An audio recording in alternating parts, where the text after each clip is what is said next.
Bem-vindos a mais um programa Flashes da História. Esta série de programas tem duas linhas de abordagem: a história da Igreja Presbiteriana em São Paulo e a história do Instituto Presbiteriano Mackenzie. Quanto à trajetória do presbiterianismo paulista, é oportuno recordar algumas informações dos programas anteriores.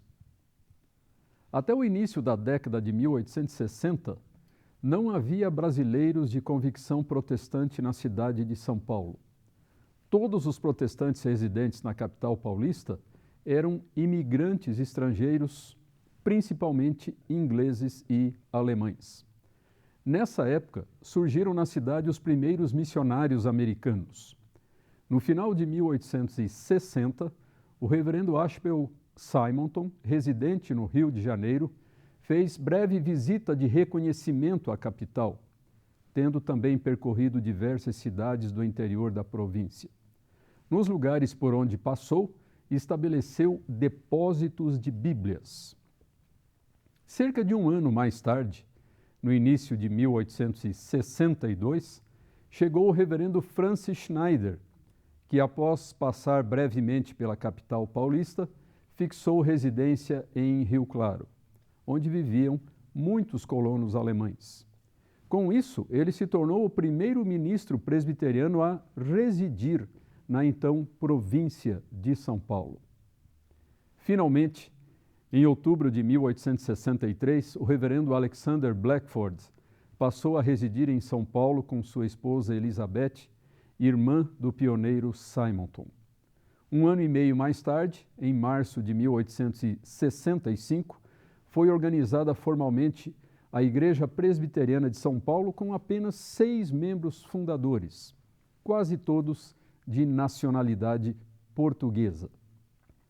Como foi visto em programas anteriores, Blackford contou com o auxílio de valorosos colaboradores, como o colportor ou vendedor de Bíblias, Manuel Pereira da Cunha Bastos.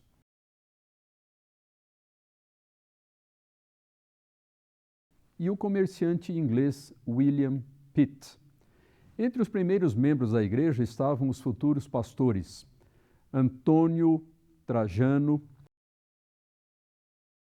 Miguel Torres, Modesto Carvalhosa e Antônio Pedro de Cerqueira Leite. Nesse período inicial, foi especialmente significativa a adesão do sacerdote José Manuel da Conceição, conhecido como o Padre Protestante, que se tornou o primeiro pastor evangélico brasileiro. Com a morte de Simonton, em dezembro de 1867, Blackford teve de substituí-lo no pastorado da Igreja Presbiteriana do Rio de Janeiro. Durante quase 2 anos, a Igreja de São Paulo foi dirigida por 2 missionários que permaneceram por pouco tempo no Brasil, Emanuel Pires e Hugh McKee. Finalmente, em outubro de 1869, assumiu o pastorado da Igreja Paulistana um missionário de grande significado na obra presbiteriana no Brasil, reverendo George Whitehill Chamberlain. Chamberlain tivera uma trajetória curiosa. Ele era natural do estado da Pensilvânia e, após os estudos superiores, havia trabalhado como professor em seu país.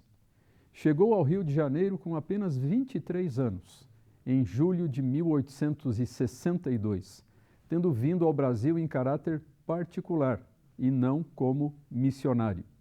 Segundo consta, Chamberlain havia prejudicado os olhos durante os estudos e seu médico sugeriu que essa viagem poderia ser-lhe benéfica. Chegando ao Brasil, entusiasmou-se com o incipiente trabalho missionário presbiteriano.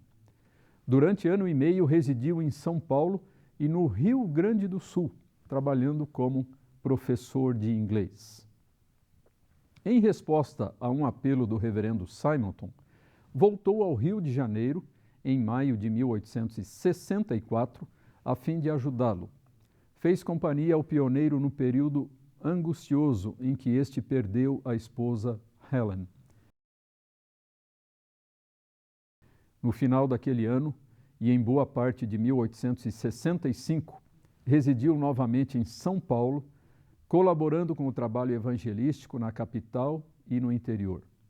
No final de 1865, a Junta de Missões Estrangeiras, sediada em Nova York, o nomeou missionário coadjutor, e após novas viagens evangelísticas em São Paulo, ele foi ordenado pastor no dia 8 de julho de 1866, durante a segunda reunião do Presbitério do Rio de Janeiro, realizada na capital do Império.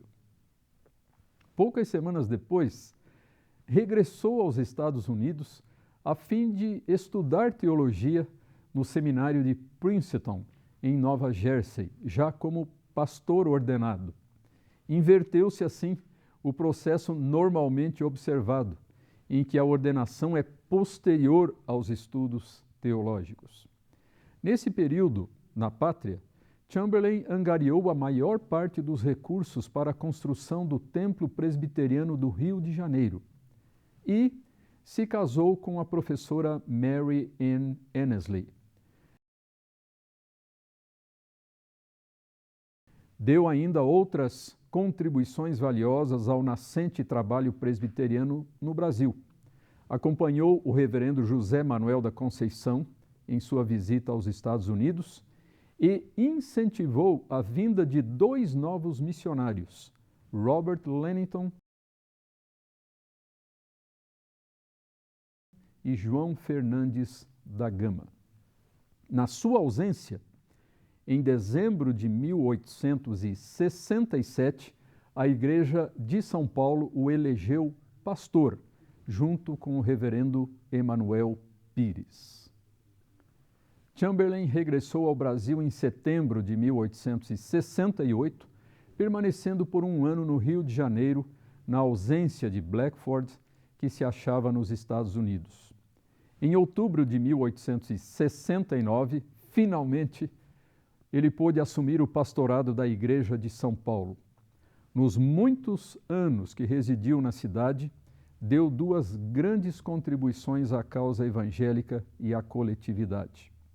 Em primeiro lugar, imprimiu grande impulso à pequena igreja presbiteriana, que se achava bastante debilitada, bem como empreendeu um vigoroso programa de evangelização, tanto na capital quanto no interior paulista.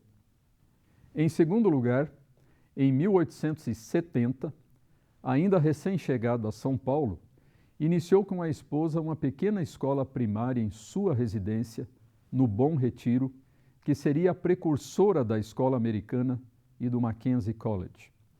No ano seguinte, a escola passou a funcionar de modo formal na sede da igreja, na Rua Nova de São José, atual Líbero Badaró, no centro da cidade. Nessa época, graças à atividade de seu dinâmico pastor, a igreja fez importantes conquistas. É o que veremos após um breve intervalo.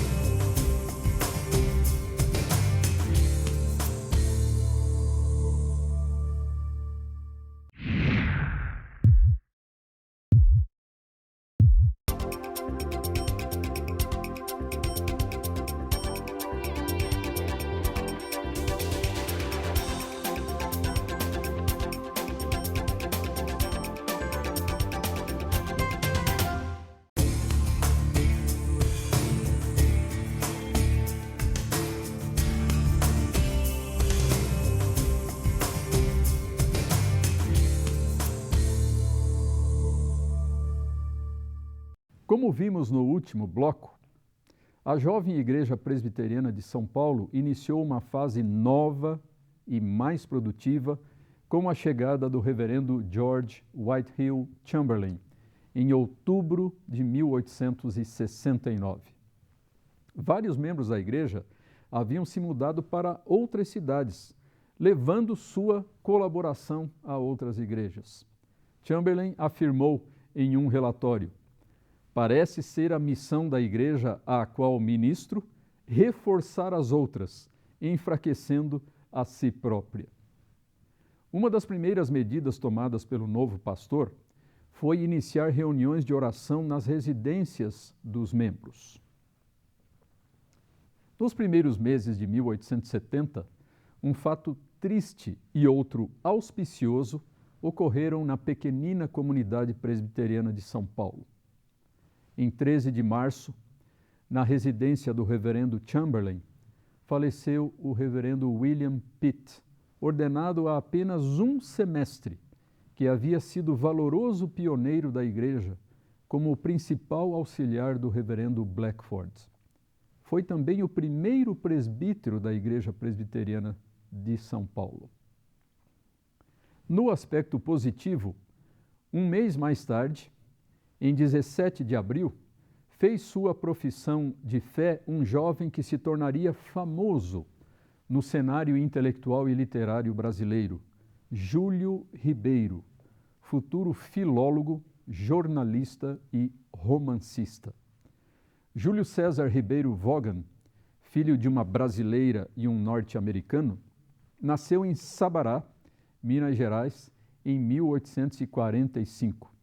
Converteu-se em Taubaté, por intermédio do reverendo Francis Schneider, a quem considerava seu pai espiritual. Transferindo-se para São Paulo, foi recebido na igreja presbiteriana e poucos meses depois, em 1º de agosto de 1870, se tornou professor da escola americana. Em outubro do mesmo ano, sua mãe, Dona Maria Francisca Ribeiro, também fez sua profissão de fé na igreja de São Paulo.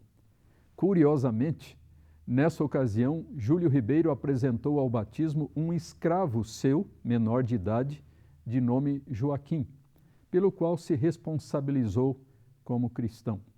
Foi o primeiro menino escravo batizado a constar nas atas da igreja de São Paulo. Mais tarde, seu jovem senhor deu-lhe carta de alforria, bem como a mãe do menino, que também aceitara o Evangelho. Em 4 de fevereiro de 1871, o reverendo Chamberlain abençoou em Sorocaba o seu casamento com Sofia Aurelina de Souza Bertoldo, membro da primeira família presbiteriana daquela cidade. Júlio Ribeiro tornou-se também um evangelista, tendo pregado em Sorocaba, Itapira, Ubatuba e outros locais. Acompanhou o reverendo Eduardo Lane em várias viagens evangelísticas. No campo das letras, traduziu o primeiro volume da História da Reforma, de Merle d'Aubigné. Também traduziu ou compôs as letras de diversos hinos e ajudou o reverendo John Boyle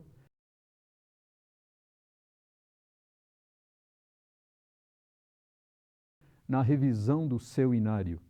Escreveu o belo romance histórico Padre Belchior de Pontes, sobre a Guerra dos Emboabas, no qual expressou suas convicções evangélicas.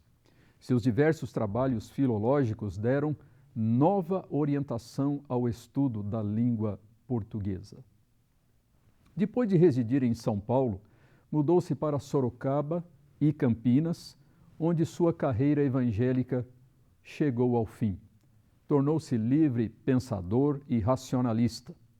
Tendo falecido a primeira esposa, contraiu segundas núpcias em 1881 com Belisária Amaral, de Capivari, que mais tarde também se tornou presbiteriana.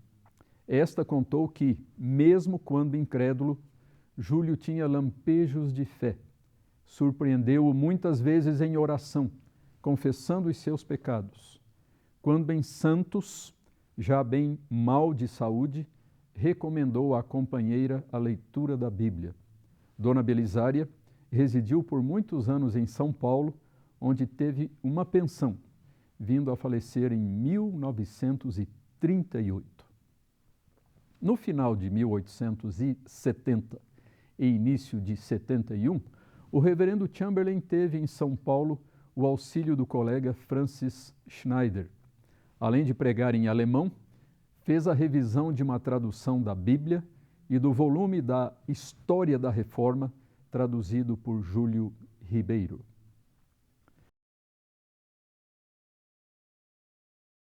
No início de 1872, a Igreja de São Paulo experimentou renovado dinamismo. Chamberlain observou que estava aumentando o número de assistentes, abre aspas, atraídos alguns pela notícia que o jornal Correio Paulistano deu pela primeira vez do nosso culto. Entre os novos membros estava José Achau, um chinês que no final da vida deixou um pequeno legado para a criação de um hospital. Serviu de inspiração para o surgimento do Hospital Samaritano no Higienópolis. Outros membros desse ano foram Palmira Rodrigues, uma das primeiras professoras da escola americana, e o futuro pastor Manuel Antônio de Menezes. Impelido pelo ardor missionário, além de pregar na capital, Chamberlain também pregou no interior do estado, em localidades como Sorocaba, Itu, Santa Bárbara, Capivari, Campinas, Jundiaí, Limeira, Rio Claro e Brotas. Algumas dessas visitas foram feitas na companhia dos colegas de Campinas, da Igreja do Sul dos Estados Unidos, os reverendos Edward Lane e George Morton. Por seu zelo evangelístico, o historiador Vicente Temudo Lessa se referiu ao reverendo George Chamberlain e a seus colegas Robert Lennington e João Fernandes da Gama como os três valentes de Davi.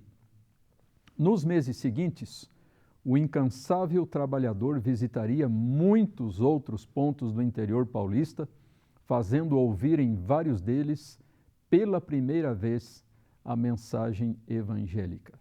É o que se verá no próximo programa.